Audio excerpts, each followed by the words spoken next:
ঢকুৱাখানাৰ সোণাৰী চাপৰিত ঘটন নিৰ্মীয়মান চিকিৎসালয় গৃহত বাগৰি পৰিল প্ৰকাণ্ড গছ পৰি বিধ্বস্ত সোণাৰী চাপৰি ক্ষুদ্ৰ প্ৰাথমিক স্বাস্থ্য কেন্দ্ৰ অচল হৈ পৰিছে চিকিৎসালয়খনৰ সকলো কাম-কাজ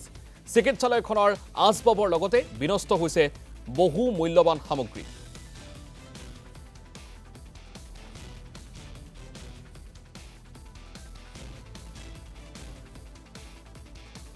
ঢকুৱাখানা সমজিল্লাৰ অধীনত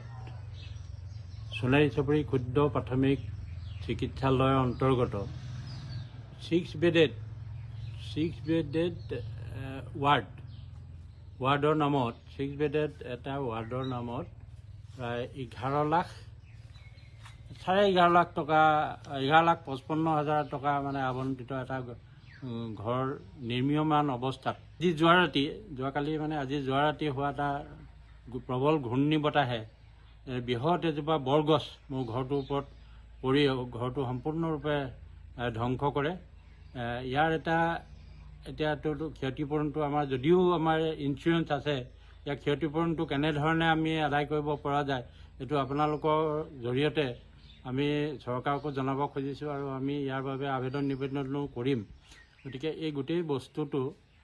আমি বিভাগীয় কৰ্তৃপক্ষক